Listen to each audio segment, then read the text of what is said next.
Hello YouTubers, I'm Potter. I work on a abandoned branch line at Bender Docks.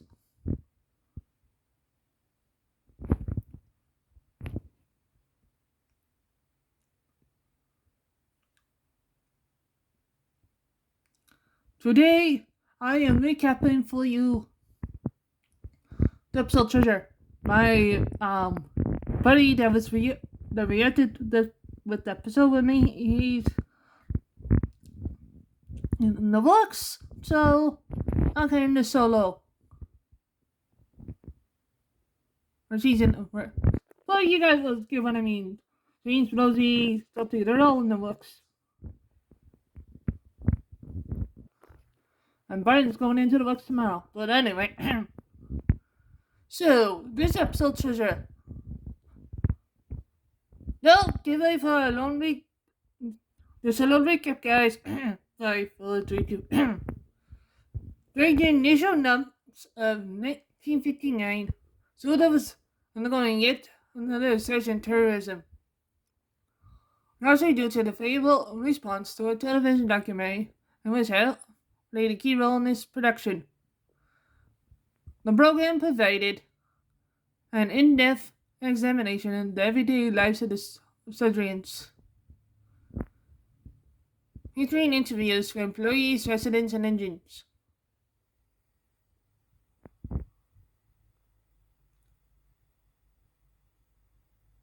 Similar to the previous two, to the subject, all businesses experience significant growth. However, there's also an increased oil vandalism, trespassing, and property damage. Usually, the documentary explored the legend of King Godwin in detail. Mindfulness, regional Soviet music, Satan's and instruction regarding the specific topic, God's treasure, which was interpreted prior to his experience, leading to increase in vandalism.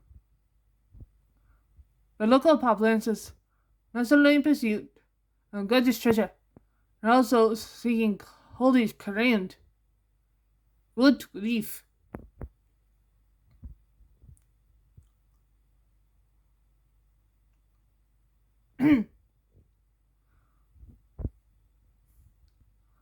According to legend, those who known the crown are cancer into humanity.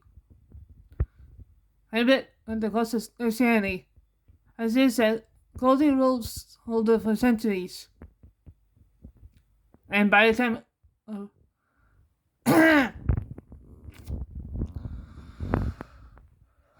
God's invasion, mental ability has long since been rooted.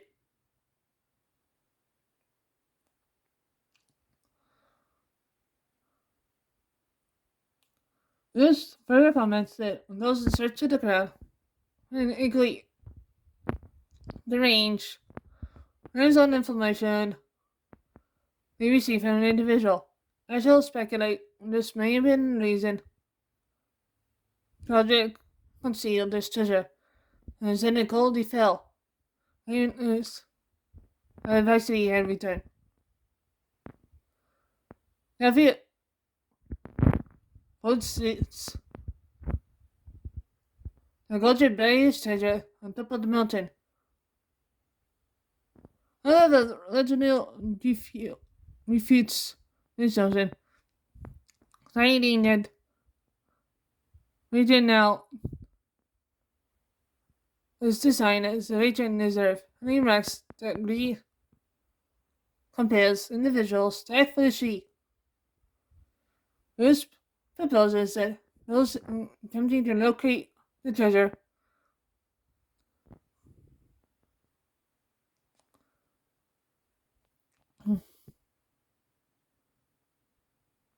to be imprisoned indefinitely. Again, the sentiment specific Sheen Heasley, and the radio dead money. The other emphasizes the need for stricter penalties and just sentences. The original countess, and there are more pressing claims than mere position does this. Sophia concurs with original, considering the action must be taken further. The situation leads further. She concerned that unsavory individuals will begin to seek it out. So back in Sodor, prevent controversy near Elsbridge, I McLean next standing candidate deputy and then the Haley estate.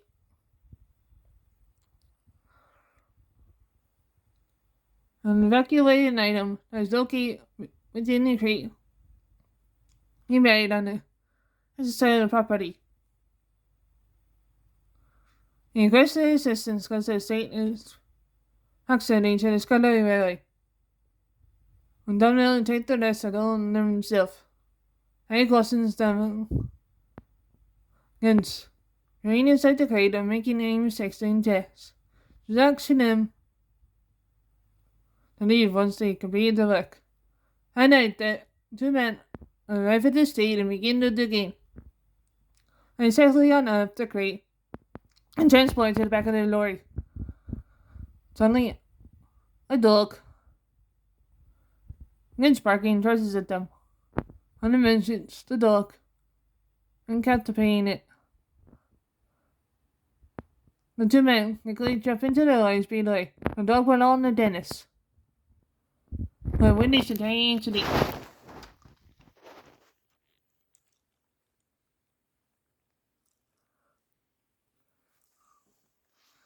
So the following day, Duke informs Stu and Falcon about the events that transpired. The dog managed to survive. Yet Dennis remains anxious.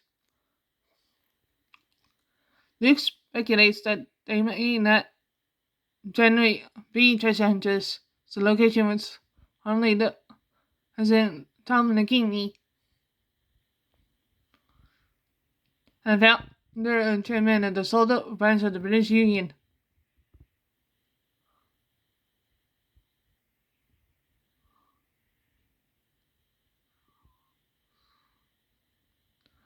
Falcon thanks his unlucky given the party and says abandoned during the war. However, Luke mentions that some members escaped that the group attempted to deteriorate Gifford Harbor. Keenly was the disease shortly after this event, leading Luke to believe it could be an undisclosed Union member. Hagen advises that Ainsley will come involved. He is a politician residing in the home for former visualists. They claims could tell the influence of trade unions.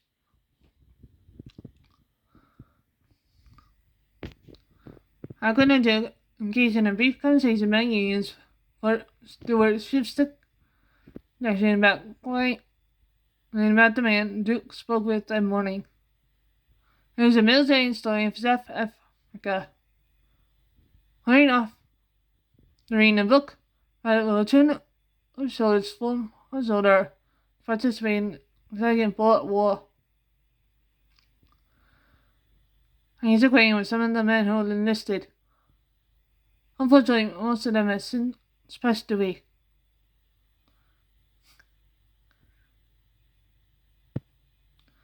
Luke also stood down studying when connecting with another surviving veteran. So meanwhile, a voice surgery with veteran Duke was referring to. So engage a conversation with the military historian. Rosie, who was on duty, overheard discussion inquired with about the man. With his confusing applicants. A legacy acquired during his time in South Africa.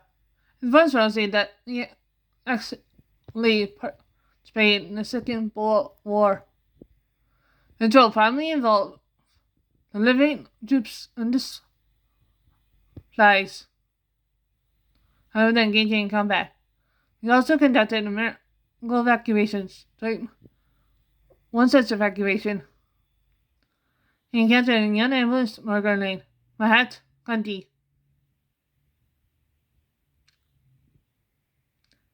Who will later become the leader of the independent movement in India, as well as a young war correspondent named Winston Churchill, who eventually served as Prime Minister of Britain during World War II. We found an interview in Louisville to the historian. He proposed the question regarding the Great German heist. He was engine pulling the train and found himself unable to escape when the boys detonating explosives on the track and fell a tree. And the resident was in with the posting and commands Rosie to locate the truck so he could lure the letters from the bank. The ship's expressing office, allowing the ship to depart. He also ordered Wish to vacate the premises, which he promptly does.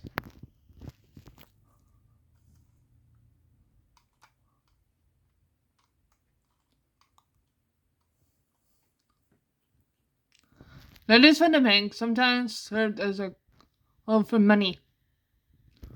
For many years, banks utilize post trains to deliver the funds for open yet these trains lack security measures, relying on solely on the agency for protection.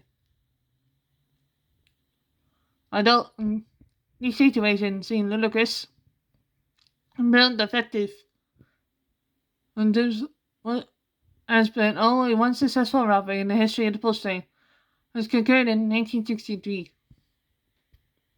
They inflicted as sodor significantly boosted the island's economy,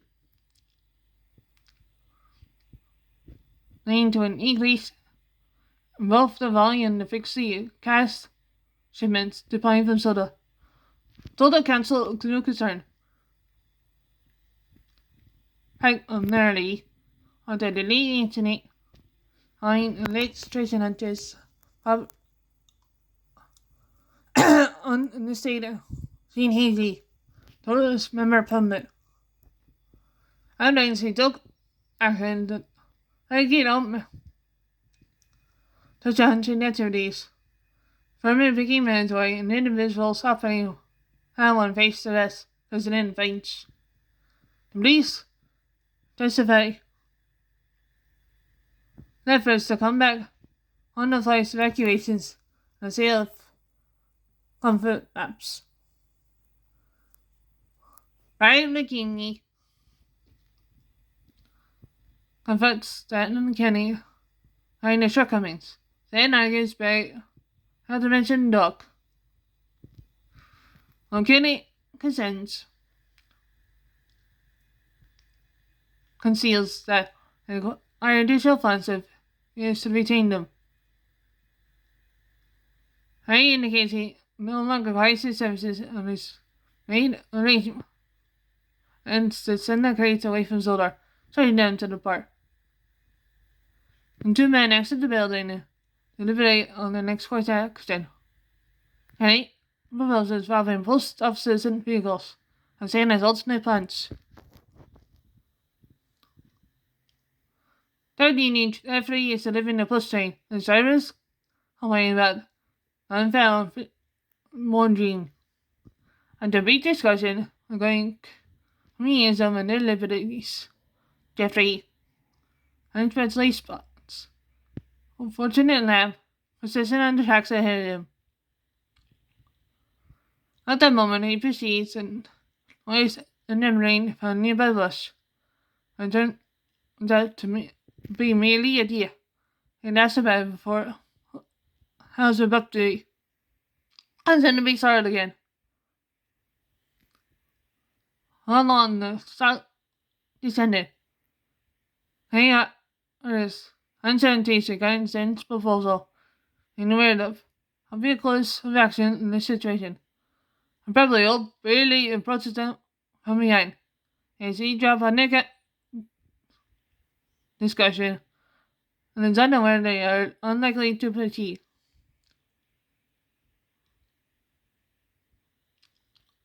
I haven't heard about his grandson's dog being shot.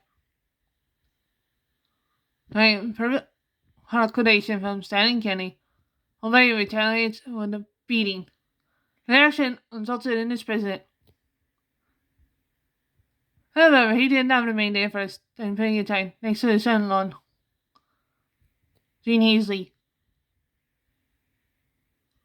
And set the execution of the men fall. Stanley Kenny fell out right in kidney. Tom McKinley's brother. The police located Barry.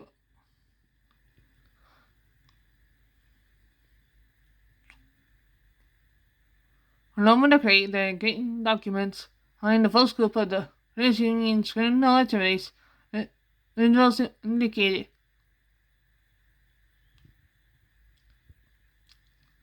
Many of these individuals were politicians and businessmen, the majority of whom they did justice on the fence of the harbour.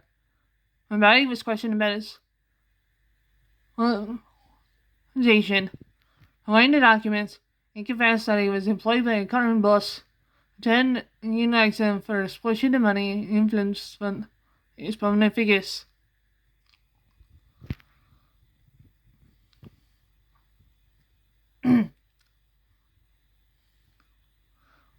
A significant operation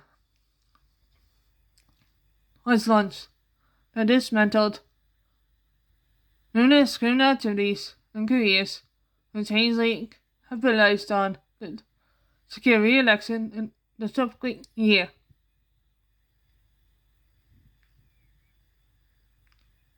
And this experience in international conflict, nevertheless, they acknowledged that the regulations were active in limiting treasure hunting. Although in most efforts to locate King Roger's treasure and abducted legally, while those that were not were swiftly terminated. Volume dances. Dog would recover just in time for a significant visitor. So that's my recap of the episode treasure. I'll see you guys next time. Bye.